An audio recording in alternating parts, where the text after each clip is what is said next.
In a world where dreams collide, Sarah's voice a gentle guide.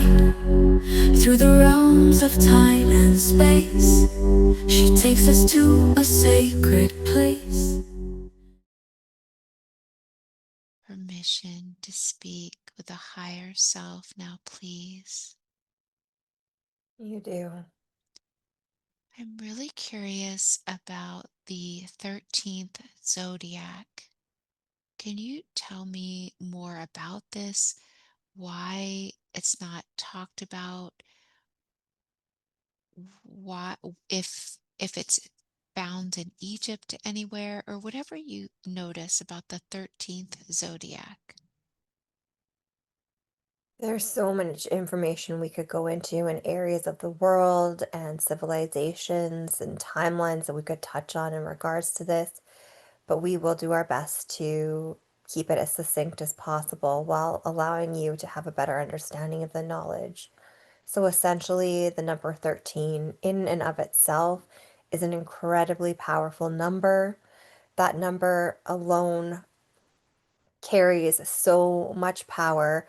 If you look at it and you look at the one and the three and you put those together, it shapes a symbol, which is what you would see in your culture today that would look very much like a bee symbol.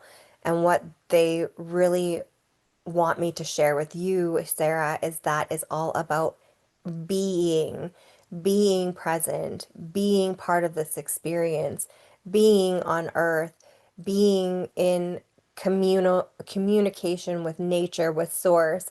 And when you strip away the number 13, there automatically is a separation that people in power were trying to enact by taking that away.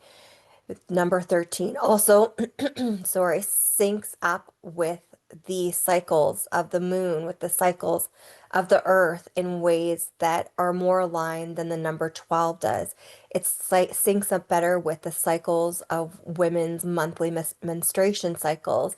And so, unsurprisingly, I'm sure to you, there was heavy influence from masculine individuals, from men, to change this dynamic, to influence what they deem to be their power over the feminine, and not just the feminine in females, but the feminine that existed in men as well, who were in their divine masculine, to strip that reference point away from people on earth, to have them really more experiencing the world from the lens of that more masculine lens.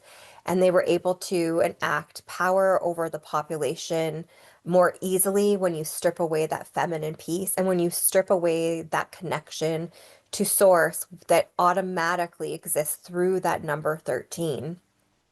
So, yes, you are correct in asking the question, were there 13 zodiac signs? Yes, absolutely there were.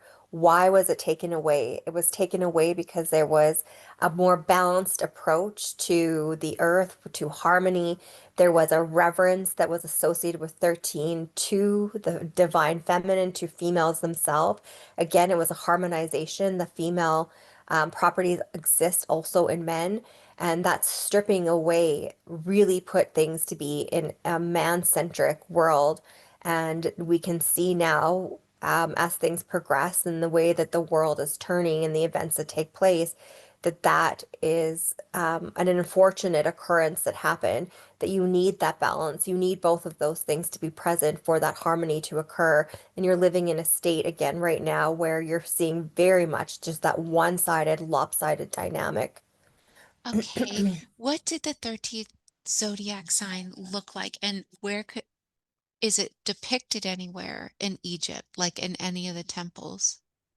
It is. You will see symbolism there of they're showing me even like Egyptian like scrolls of Egyptians holding the trine.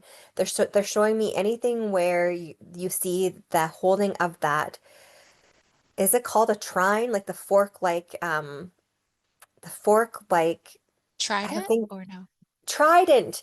There, Okay. that's it. Thank you. If you see anything that looks similar to a fork or Okay. trident, that is a connection, very subtly even, to this 13 zodiac sign.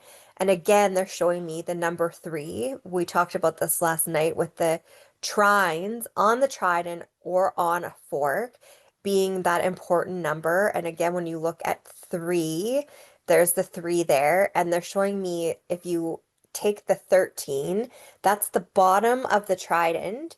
And the three, the three trines, again, represent the three in the 13, and the stem of the trident is the one. And that again forms the letter B, being present, being one. And that is why the trident was used as a representation of the 13th zodiac sign. Okay. So I guess I'm curious if Thoth went by three, if the cult of Amun, which is like the, worshiping of the moon cycles, Mm. Lemuria called themselves Amun, and in Egypt you find the cult of Amun. It was like a long time ago. What Okay, so all these things are talking about three, they're talking about a moon. What is it? Like, what are they trying to say? Well, first of all, they're telling me to tell you. Every time we have a session, I swear you get applause. And so they're getting applause again because they're saying, "Look at her, like bringing back information from other sessions we've done, linking things together." And they just want to say how important it is that you do the work you're doing because you do it in a special way. And so there are many QHHT practitioners out there who will have a session with someone and they'll just put the information out there, but they don't connect the dots and they don't do their research to try to find deeper meaning behind it or connect the stories. But you do that, you do your research. And they're saying that that is what makes you an exceptionally gifted and important practitioner, and so you're getting lots of applause. So, okay, they wanted me to share that. So Thanks. that's that's good. Now, the link between all of them and the moon, you're right. There is a link because they did worship the moon because they understood the value of the properties of the moon and how it did sync up with 13 and with again that therefore that important number of three connecting to the divine. So they're also showing me here that when you have 13, they're showing that the one is the source, it's everything, and that the three feeds into that one. And so when you look again at the number three, they're showing me that it is mother and father God. So there's the balance of a female and a male energy, even within source as a whole. And then they're showing the third is all of us, is their everything else. It's the creation that they made by their energies coming together, and that three is linking and connecting again with that number one because it all feeds back. They're saying we're all one. We're all connected. We all one, but we're all one. But the importance of three is that it came from this love of two to bring forth everything else that you see in this world. But again, we are all one. And so there was a recognition of that in previous cultures, and it was revered and understood. And you will find that not just in Lemuria, not just in Atlantis, not just in Egypt. You'll find that in tribes throughout even North America where there's still hidden knowledge, even within indigenous cultures. They were very connected to the earth, to the moon cycles. You can go into Europe, into other areas that you have touched on in the past, Sarah. Like if you go to Glastonbury, if you go to the like the oh my gosh. Stonehenge or something. Thank you. Exactly. They just show me images half the time and I have to come up with the words. Thank you. That's okay. There are those secrets that exist there too. And they want me to touch just right now on the importance of the moon, but also again how there's the duality and the balance that's needed, and that the sun is equally important. And so again, if you look in Egypt and symbology, you're going to see the number 13 reference, the zodiac, you'll see the trident, and you're also going to see a lot of sun representations, like sun goddesses and all of that, because again, it's a balance. So when we look at masculine and feminine, we look at the sun and the moon, we look at the dark and the light. There always needs to exist this duality to allow this balance to occur. And when that balance is not, the scales are tipped, essentially, they're showing, that's when things start to shift in negative ways. And that is what we're seeing again on Earth right now, where there are so many individuals who have essentially taken this repression of knowledge and then use people in their repressed state to basically, they're showing me a connection to Egypt right now, become slaves, like there were almost depicted in Egyptian times at one point. There are more modern day slaves, they're saying, in Earth's current situation than almost any time that there ever has been on Earth, because we're not recognizing that slavery comes in different forms. It doesn't mean that someone, like you might have seen depicted in Egypt back in the day, where they're whipping someone and saying, lift this stone or do this. That is not the only way of slavery. Slavery can be going to a nine to five job for a corporate company that, crushes your soul, or it can be sitting at home in social isolation and eating bad food because a company wants to make you sick. It can be all of these things that you're seeing right now, and that there are more essentially slaves in the world than ever before, and that we need to wake up essentially and start connecting with things that will bring us back to the light and back to that connection to things like the moon and to the sun as well. Okay, thanks so much for that. Okay, so in Egypt, like there is like a lot of depictions of the sun and things like that. Okay, what are they? Is it just about balance? What are they trying to say? What is all of this trying to say? And why was it hidden though? Mm, Why did they have to hide like all these things? I mean, people could look at them and see like, oh, I need to be in balance, but that's like that doesn't re I don't understand why all this needed to be hidden, why the meaning is still hidden. Like, what's the right. real hidden meaning? It's such a good question, and they're saying that sometimes the simplest things need to be hidden because they're the easiest things to access, and they're showing that essentially humans for so many, many hundreds and thousands of years are more inclined to act like sheep versus lions, is what they're showing me. They want to be led instead of to come out on their own and step into their power. And there is such an easy ability to open your eyes and see things for what they are, but only when you step back and allow your eyes to be cleared and open.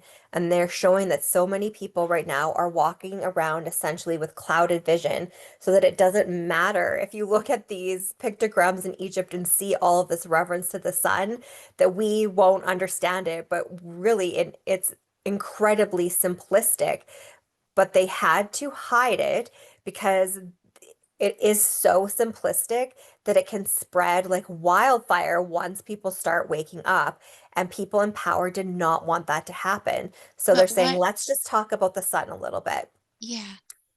So essentially, as far as health and wellness and well-being, there's nothing more beneficial to you than the sun. They said you need to go out, and again, they're like, Sarah's probably actually going to be groaning inside because here we go telling information we have before. But it's important to highlight just how important it is.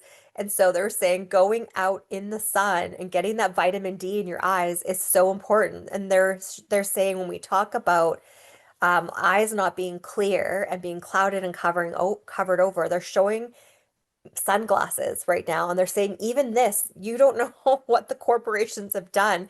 They're trying to tell you to protect your eyes. They've made sunglasses into a fashion statement, but sunglasses are horrible because it blocks the vitamin D from entering your eyes. And we are so vitamin D deficient as an entire population, and it's making us sick. And when you're sick, your eyes are essentially, they're showing clouded over because your energy levels are just subdued. And so you need to get the sun in your eyes. And that's one thing. And they're showing again just that the warmth of it on your skin. They're like, there's a reason that you call it sun kissed, and it's like your sun is like, or your skin, sorry, is essentially getting kissed by the sun. And it's not so much to do with the tan or the change in color of your skin as it is to do with that feeling of warmth and connection to the energy that comes there, which is provided directly from the divine. Now, those are just things that touch on humans and your own personal benefits from the sun.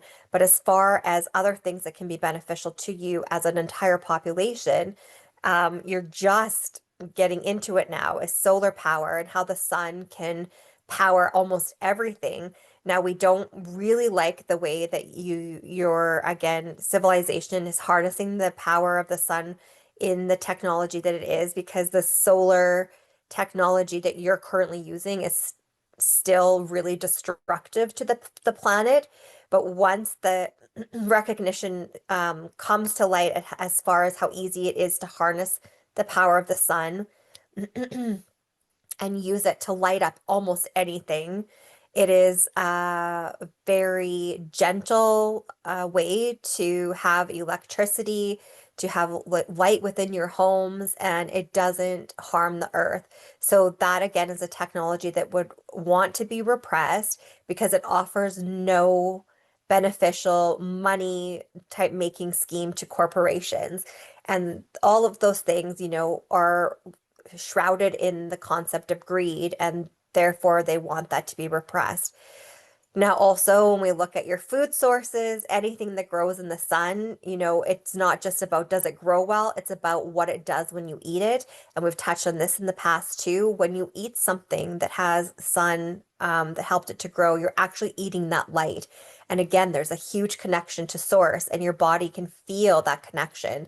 So, yesterday on the call, you were talking about the toxic load. And even if these crops have been sprayed with pesticide, the sun is in them and it cannot be subdued, and your body recognizes that light. And when you eat those types of things, you are naturally still going to get those healing properties. And they're showing me that you're essentially ingesting a piece of your source energy, like your mother, a connection to your mother and father and the divine. And so there's all of these amazing things that come from having a connection with the sun and utilizing it in the way that it's always been meant to. And by subduing that or suppressing that knowledge, it essentially, they say it's keeping you all in the dark. And it's really contributing to a lot of health problems, to not just chronic conditions, but of the body, as far as illness of the body, but they're saying also of the spirit, the soul, and the mind. Okay, wow, thanks so much. The other day I was asking about the people that do try to control us and keep us sick, and this group, this subset of the government. Could you tell me more about this group? Like, is it large? Is it small? Where are they? Like, where do they stay? Can you tell me some information about them? Yes, but we think it's important to let you know that there are several of these groups, and it's not just one, and it's not just one government. So it's a very multi-layered, multifaceted issue. Some of these groups are aware of one another, and some of them are completely unaware of one another. There are groups that exist within government where the political leader of that government isn't even aware that they exist. So it is ex incredibly nuanced, but I think the important thing to stress there is that it just shows what you're up against as a population, that so many of these groups do exist and are all putting this energy into pushing society into this direction that they want, that is completely flies in the face of what is meant to be happening on Earth and what will happen when you advance into the fourth and fifth dimensions. So they're showing me, they're saying, let's just pick a group in North America in the US, and let's focus on them. So they're showing me, they're taking me back to the like Utah area. We've talked about this before, not too far from Skinwalker Ranch. They're taking me back to that area. And they're like, let's look at this one, for example.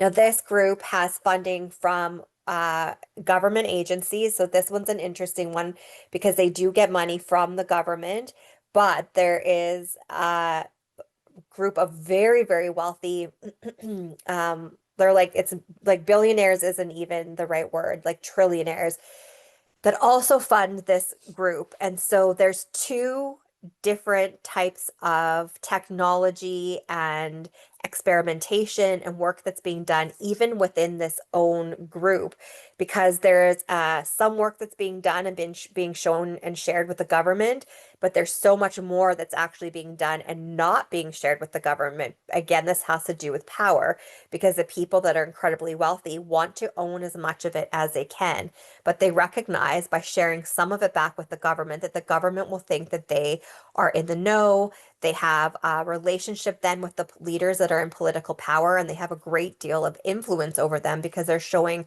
we're on your side. Look at all this work we're doing. You're funding this, but we're supporting it. And so they're able to get intelligence from the government that they wouldn't otherwise have without actually giving the government all of the information that they're learning and developing. So that is one group that's incredibly interesting just because of that duality piece. There's several other groups that are just government owned or just, owned by the wealthy, but this one's interesting because it has that duality to it. Wow, so interesting. Now, the ones that are aware of how to stay healthy and they have certain practices and their base is located underground, the one that drinks that type of juice, could you look into those people? Who are they?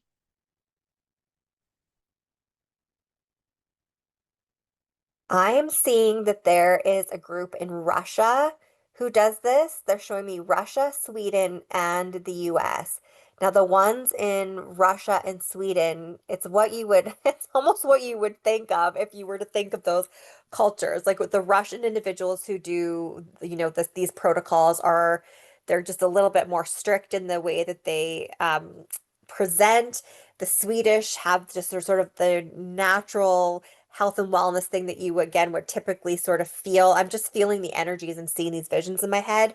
And Mhm. then there's the US who have like very technical minded and have it's trial and error, and they don't know actually of each other and that they're doing the same thing. And this is interesting because again it speaks to the fact that we've talked about before, where someone in the world is given information at the same time as several other people in the world, and it's who will take it and act on it. And so this information is accessible to, they're showing almost all of us, but do we have the resources to delve into the textbooks? Do we have the juicers and the time to, try this mix and that?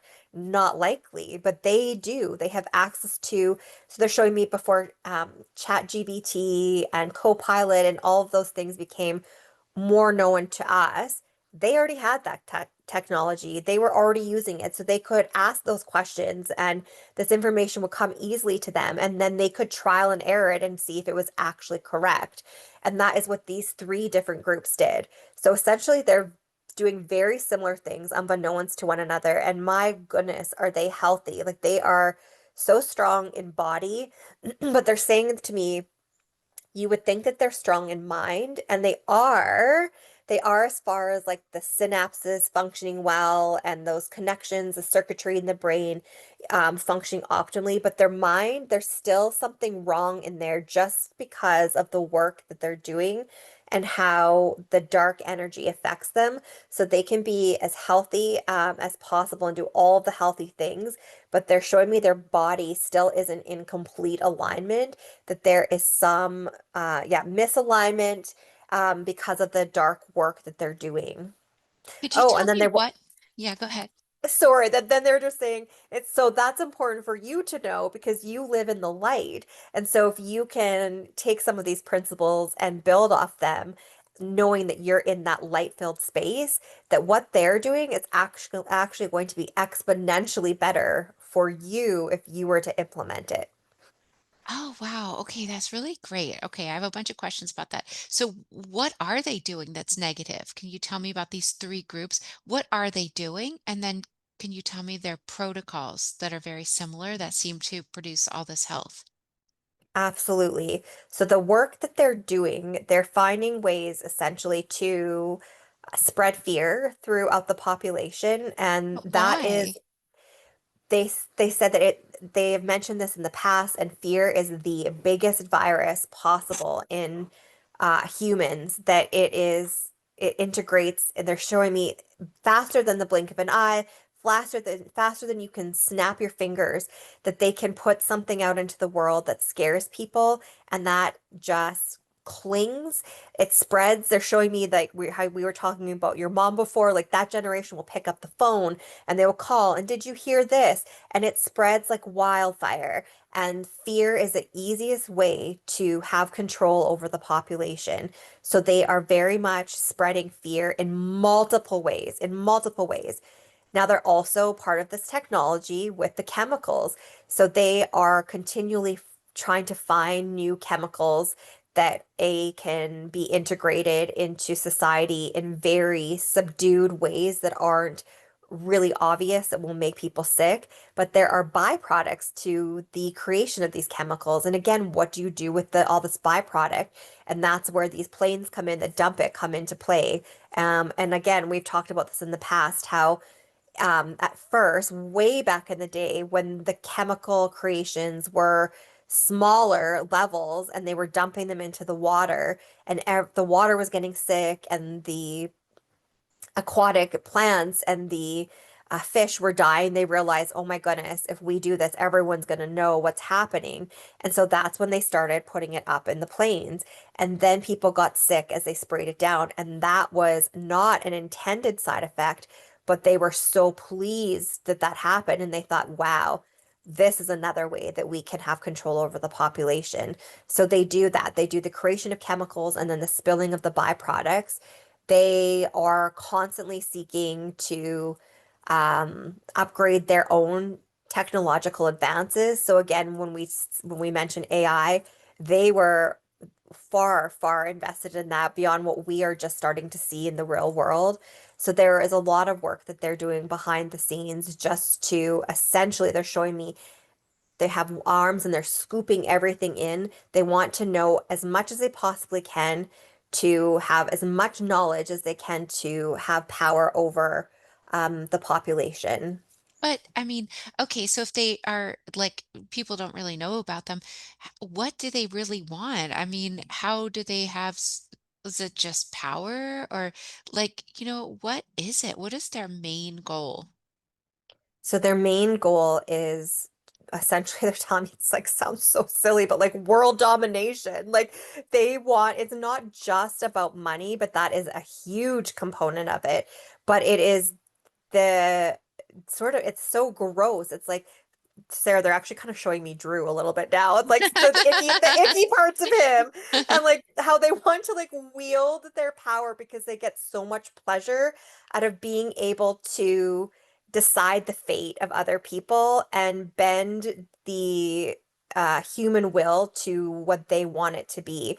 And they can do that when people are desperate. If they're sick or a loved one is sick, they're telling me right now that if you have ever been ill yourself, that once you get sick, there's almost nothing else you can think about.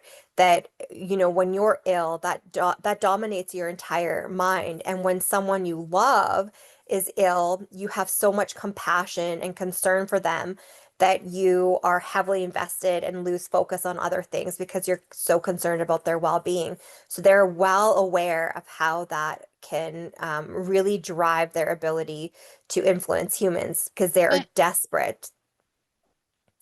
okay, but like, okay, so they get everybody like in fear and they have power, but like they want world domination. But there's multiple groups. Like, wouldn't they fight each other? Like, I just want to know more about that. I mean, so say they have some power. Like, then what? So that's the interesting thing. And they're saying it's like the Cold War, as if we look back in the 50s and I'm going to create this technology and I'm going to create this technology and it's the same technology. Well, who's going to use it first? And they're like, does it matter? Because if one uses it, the other's going to use it and you're both going to blow each other up. And so that is the concern. And it just goes back to the dawn of time with humans. And they're fighting not only within their own structures to build all of this technology, they do have an awareness that they're not the only ones. And so they're trying to do it quicker than so and so over there.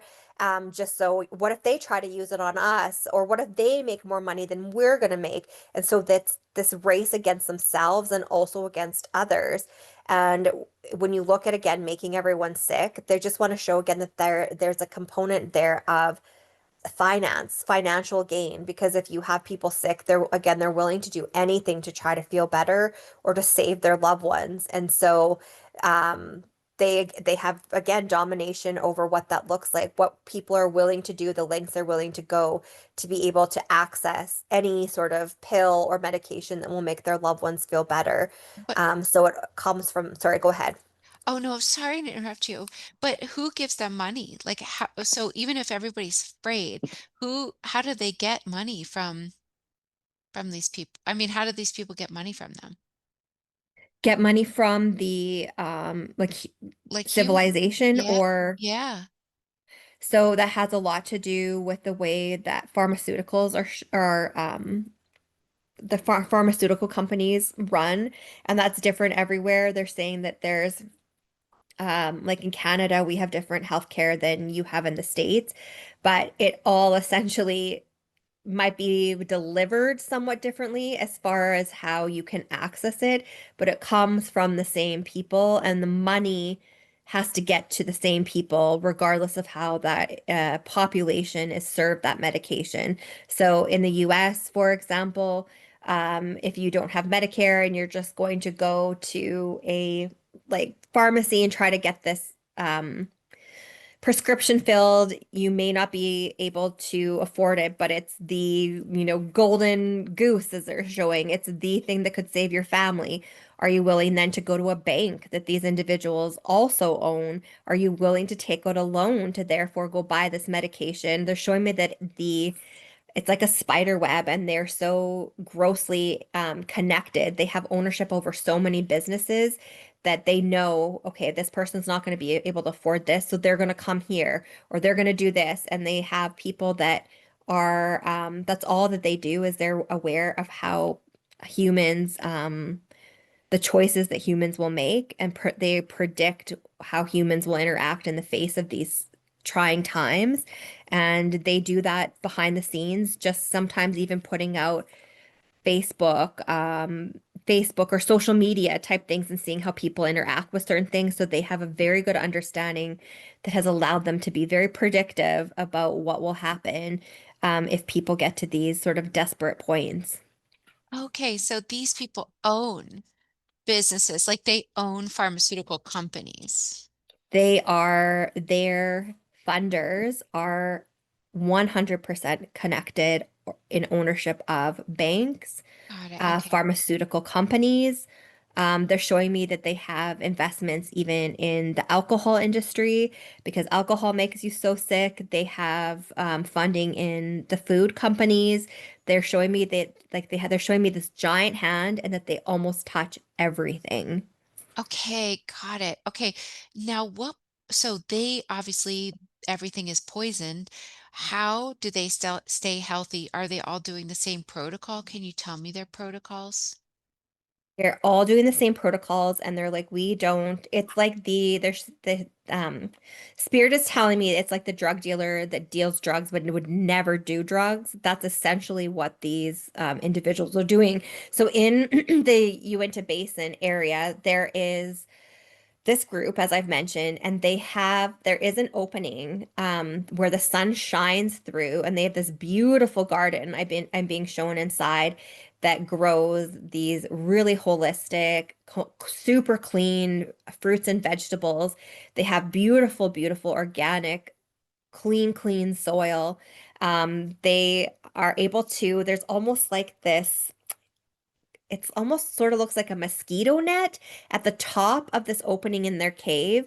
And that is to protect if, for example, if there is any spray that's coming down from these planes in the sky, there is almost like a silver, like alkoid or something in this mesh net that almost catches some of the particles of that spray so that it won't go down into their garden.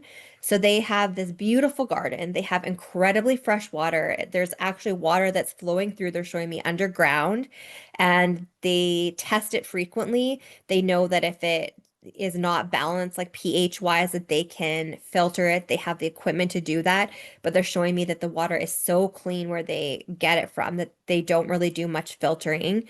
They shower in water that does not have chlorine in it, so they're very mindful of chlorine. There's no fluoride in their water. They go to a facility. It is a gym and they do exercise and they're very mindful of it. Again, they're not running marathons. They're not stressing their body out. They do a lot of weightlifting, but not, they're showing me not like a bodybuilder. It's just enough. Like they're showing me again, it's the balance and they very much know how to balance it. They're like, you would never find a vending machine down there. They're not eating chips. They're not drinking pop. They are very fruit and vegetable focused. They do, however, eat meat, very little, very lean, not very often. And again, are really, really heavily focused on this nutritionally dense fruit and vegetables. They eat dates. They're showing me like a date.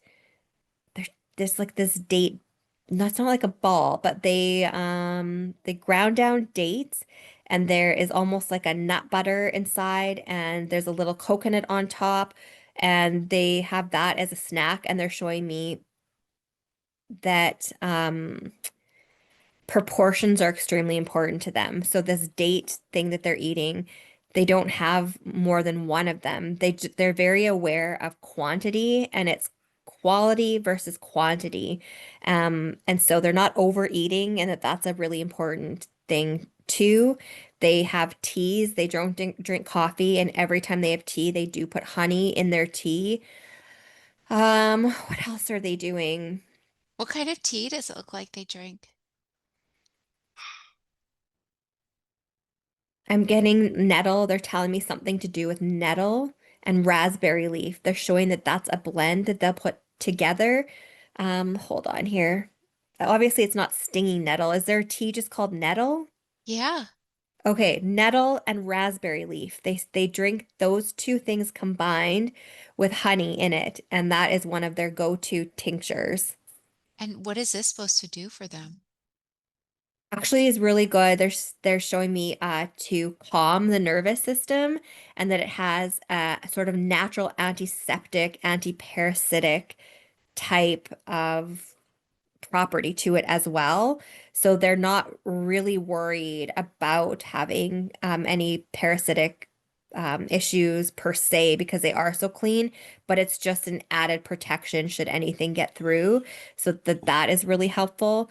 And then when we go back to the wheatgrass, ginger, celery combination, they're showing that obviously ginger is very antiviral, that wheatgrass is incredibly nutritionally dense, and that celery has so many properties as far as healing your gut and ensuring that you have a good gut microbiome, that is one of the reasons that that trio is such a powerhouse for them.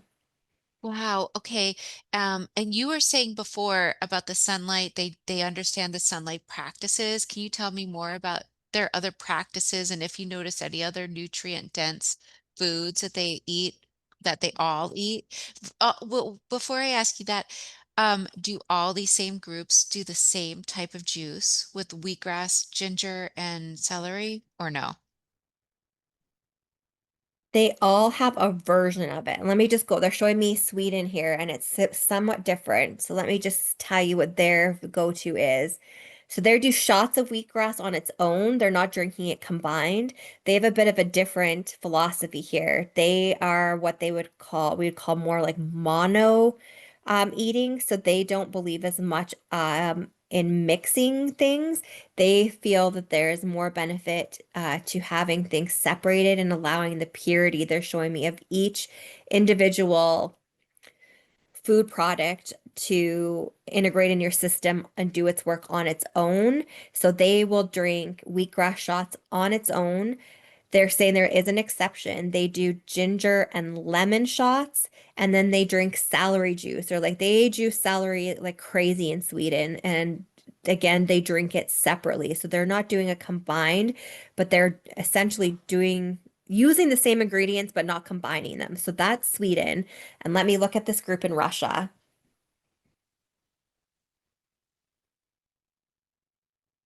So Russia, not surprising. They're showing me potatoes, and they're like potatoes are so good for you. And this group in Russia knows that. And potatoes have been sort of frowned upon here in North America as not being good for you. But they're like, it's because you slather it in butter and sour cream and bacon bits. But potatoes in their like raw form, you can just eat them and crunch on them. And they're showing me that they do that in Russia. They'll just cut them up raw into almost like a fry and just crunch on them. They boil them, they mash them, they're really into potatoes there. And then as far as their greens, they're really into iceberg lettuce. I'm being shown. They will juice iceberg lettuce. They'll have like an iceberg lettuce salad. I'm not seeing the wheatgrass as much there. They do cucumber juicing, so they'll do cucumber. They seem more rooty vegetable, like root vegetable wise there. I'm seeing beet juices. But again, they're showing me that they're all aware of in the nutritional density that exists in these fruits and vegetables. And so they aren't doing it in exactly the same way, but they're getting the same benefits. Are they all like staying in a place under the ground? And why under the ground? Why not just have a factory or something? So Sweden is not under the ground. They are in a building. They make it look like they are just like a health company and that it's very like people would walk into this building and think it is that, just like almost like a spa retreat, but behind the doors, there's all of this other stuff going on. In Russia, they're in a like a darker building. They obviously have light, but they have an underground component and an above ground component, but most of the work is being done actually underground, more in a cave-like system like the Uinta Basin. And then the Uinta Basin, we've already talked about that. But they all, no matter where they are, they're showing me that they get out and they get sunlight every day. So they are well aware again of what we just talked about earlier in the session and how important it is to get that vitamin D in your eyes and on your skin. And they do that without fail. They're in the sun in the morning, at lunchtime, and they always, all of them, watch the sunset and the sunrise. Again, there's something cyclical that your soul and your rhythms within your body connect with by watching that. And that, again, is something that's been taken away from us. They're showing that so many of us sleep in. We're not up when the sun is rising, and we are in front of our TVs or, in a theater or watching Netflix when the sun sets, and we're missing that.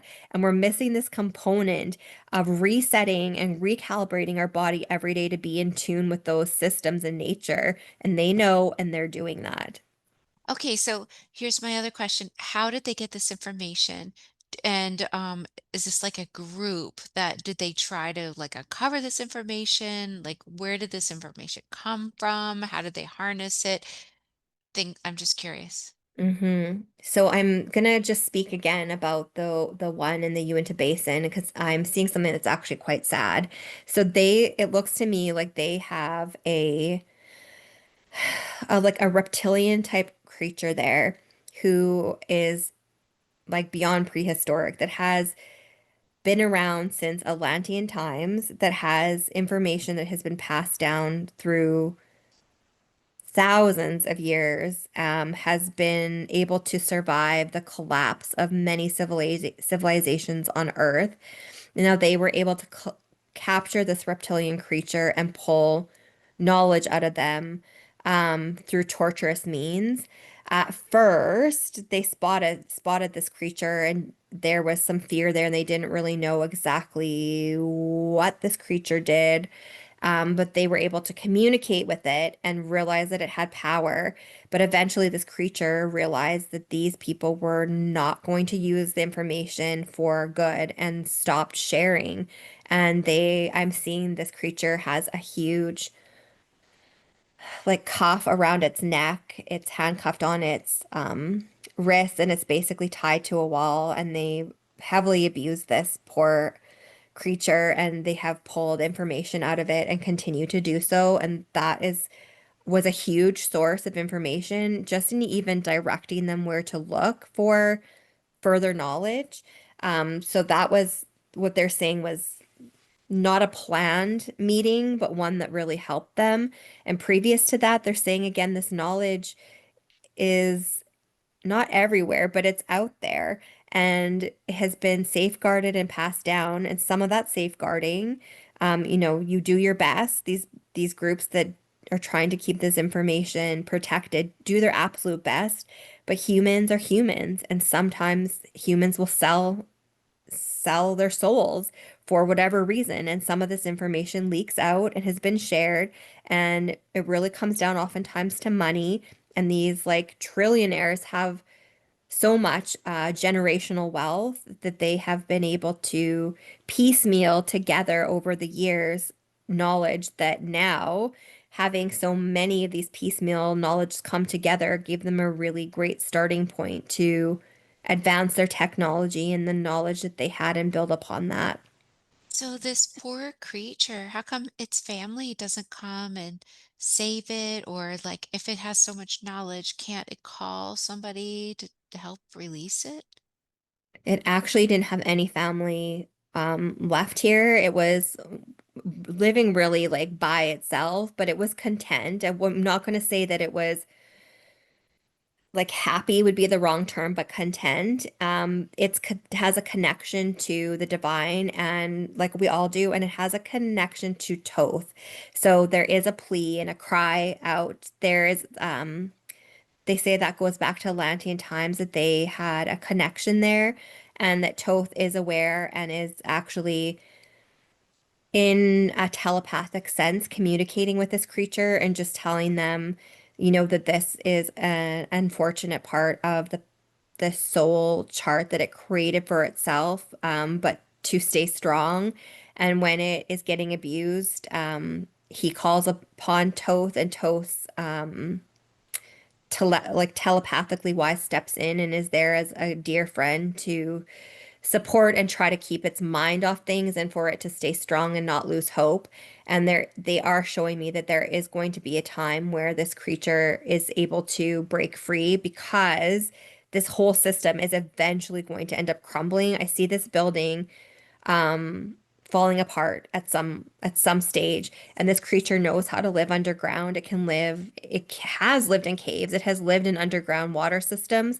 So as in the future this place crumbles down, this animal is going to survive. And this creature is going to be able to shift into the 5D space where it is going to be loved on and revered and finally have the life that it has always been deserving of. Oh, that's amazing. Does each group have a creature like this in their possession or no? No, I'm not seeing that each of them have a creature, but they have ancient technology, or ancient, so I'm seeing some have like alien life form that is no longer alive, but they have secured aliens from crash landings that they have done exploration on.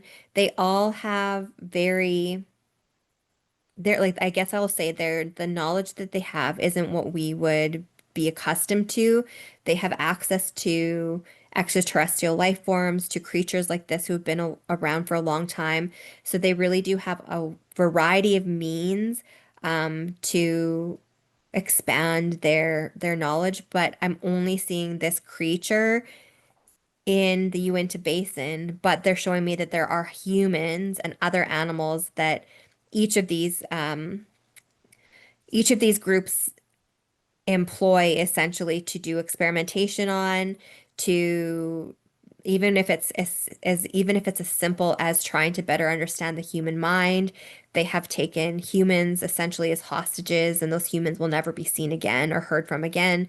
And they, do what they will to experiment on them and then dispose of them.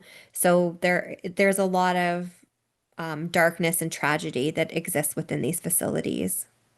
Really sad. Is there any way, I mean, is it a good idea to connect with that creature that's in possession just so Oh, uh, they're saying thank you that us just talking about that has actually already helped, and that that creature's getting like a little bit of telepathic information that you and I are doing this now and could feel your sadness and could feel mine, and that we already are connecting with it, and that it would be so grateful for us to send love and light its way, and that it is it feeling that helps to keep it going and gives it some strength that otherwise it wouldn't have. So absolutely. what is its name? Does it go by a name, or like how can we send it like loved? Would it prefer like being called something?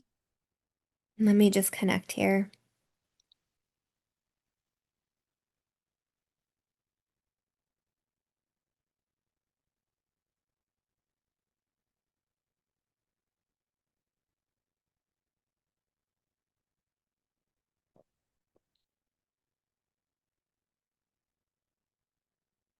I keep getting the name crab, and I'm saying crab, and they're showing me an image of a crab, and this creature is saying that it goes back to a time when he was in Atlantis, and his mother would, as a very young baby, say, "Look at you, you're just my little baby crab." And he grew into this like huge creature. And so he's like, I know it doesn't make sense that you would call me a crab when I'm this big reptilian being, but it is my mom's pet name for me, and that there's nothing more special than that pet name. So he said you could call me Crab, and it would be an honor if you did so, because it also brings back that connection of the love that his mom had for him. Oh, sweet. Oh my God. Ah, so sad. Okay. Um, You and I are both tearing up. I can feel it. I know. yeah. Okay. Well, I mean, like, uh, what would it like? Like, would it like to give us information so we could share for good? I mean, what would make it happy? What would make you happy, Crab? So he says that it wants all of us to know, again, just about the importance of social connection.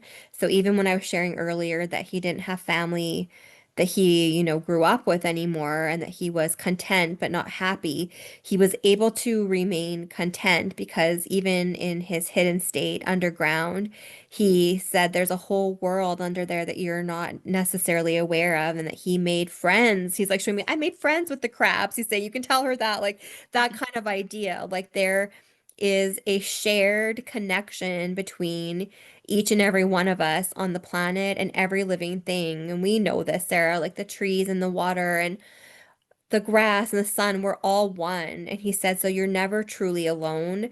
And that he is trying to remind himself of that completely in this moment, that even though these individuals don't align with his energy and they're not doing things that align with source, that they come from source still, and that we are all one, and that he's so grateful that we were able to tap into him today because he's able to feel that connection to us, and that we really do need to try to foster that. And so if you're in a lonely state and you're in a position where you don't have a family member that you can call on, it doesn't mean that you still can't go out and be connected. He said it's that brings us back to part of the discussions last night where just being around other people is important, or being in nature and connecting with the beings that are out there, whether it is a bird or a fish or a beaver, because there's an energy exchange that happens, and that they are isolating him in this cave, but he knows that he's not isolated, and that if he can give any message to humanity at this time is to remember that you're never alone, and that you, no matter how much they are trying to keep you all isolated now and encourage that within your society, that all you have to do is sometimes put down your devices and walk out your door. And if you don't see another human, that there are other ways to connect with source energy. And he's like, go hug a tree, go put your feet in the water. And he's like, feel that energy of oneness and connectiveness. And he says that's also beautiful. Loop back again to the number 13 and being one and being together and being part of source. Oh, that's beautiful. Thank you very much. I just had all these questions and forgot them at the same time. Um, gosh, okay, give me a second. Oh, okay. Well, I would love to know, have more clarity on the three eye atlas. Is it a benevolent thing? Is it a comet? Is it reverse engineered? Could you look deeper into it and just tell me what it is? So now I'm laughing because they're saying to me again the number three, and they're showing again this oh my gosh, I love when these sessions happen and they bring us back to something at the beginning, and this is what's happening. Okay, so remember how we talked about mother and father gods, the divine balance of masculine and feminine, and then all of us making the number three. So they're showing me that this three-eye atlas is there's also three of these happening. So there is a benevolent one. There is one that has been made to look like the benevolent one. And they're showing me that the third piece is the way that we're all perceiving this and that we choose to interact with these. And so it is, they're saying clearly our interpretation, which gives things power, and that there again is this fear component. So you can choose which one that you're going to focus on. You can focus on the awe and be awestruck by the one that is more benevolent in nature, or you can focus on the one that comes with more of the fear-based energy, and that this is allowing you actually a choice and where you're going to put your energies, and that this actually has to do a little bit with the shift. And are you Oh my gosh. Okay. They're telling me too that I need to stop focusing on all of this negative stuff with Drew. And they're like, just, you're making a choice to think about this every day and you're living in that space way too often. And they're like, you have to be step into your power and be powerful enough to choose the light. But it's a choice. And they're showing that this is one of many examples where humans are being given the option. And they're going to continue to put this out there. Like, do you want to look at an asteroid coming towards Earth that's going to, blow up the planet and be living in a state of fear? Or do you want to look in the skies and see this awe-inspiring event that's going to happen? It's going to completely pass by, but you're going to be able to see it with your own eyes, and it's going to be such a cool thing. Which one do you want to play into? Because all of them affect your transition, and the way that you're interpreting things is going to speak to how quickly you advance into the states of shift that we're trying to see or step into. Wow. Okay. So, there really is like more than one then. So there are three.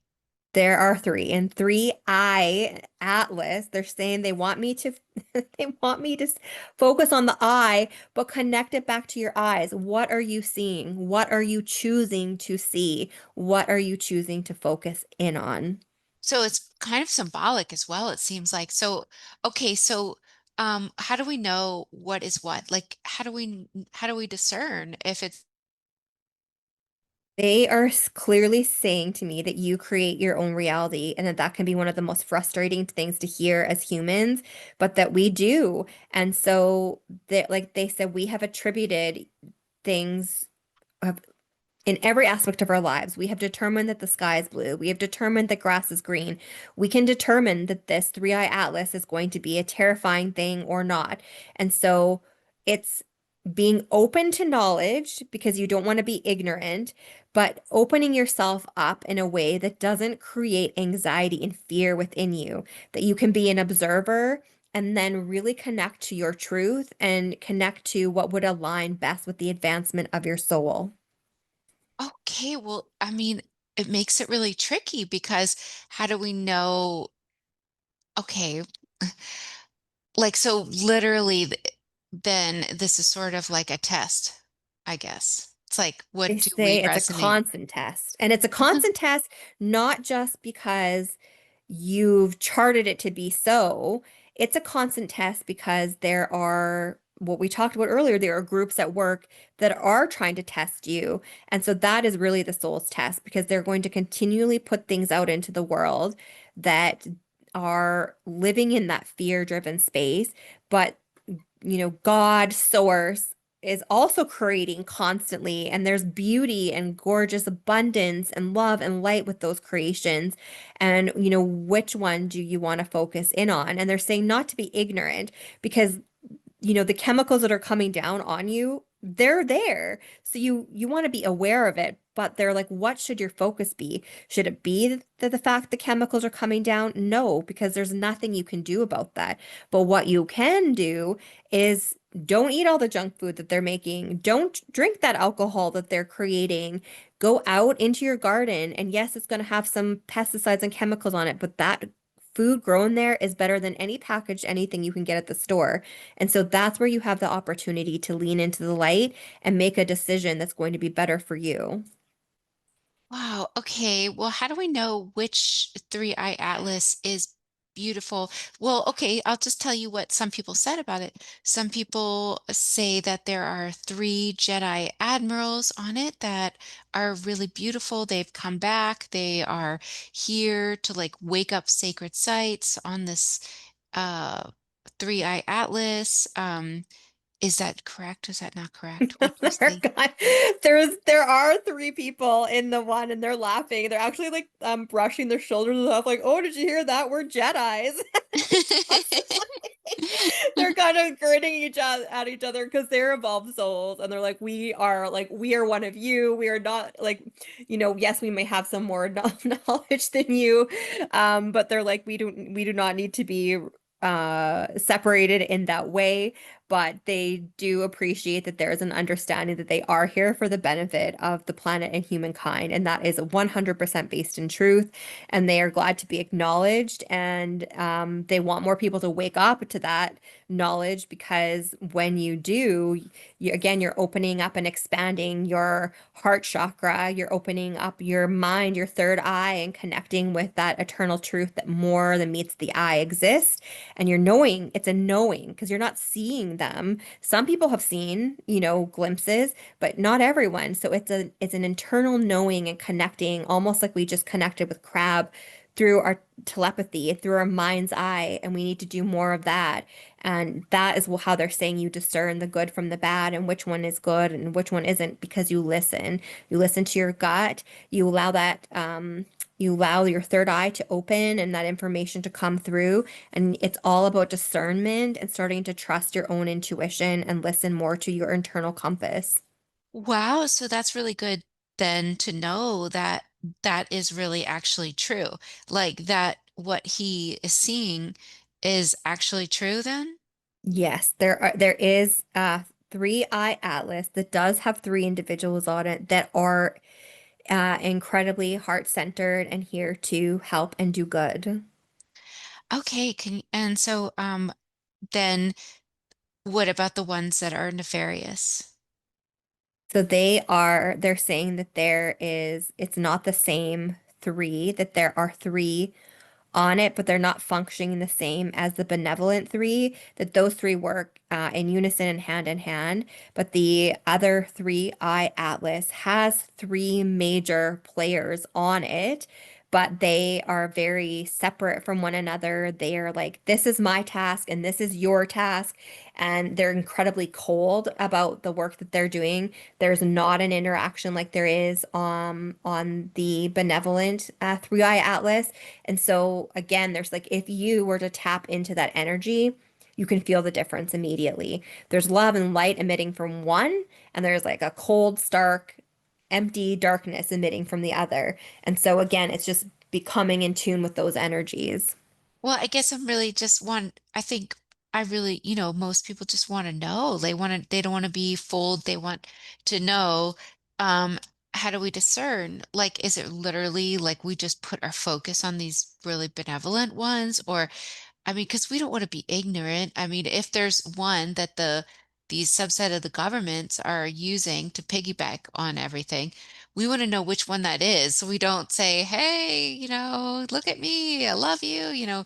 S- when it's like a reverse engineered tech that's doing Right. something nefarious. How do we know? Absolutely. And so they're actually taking me back now to our workshop in Malvern, where Pamela did the what we just talked about before this, and she had her hand on her heart, and she was saying like whatever whatever question you have, and when you fall forward, that is a yes, and when you fall back, that is a no.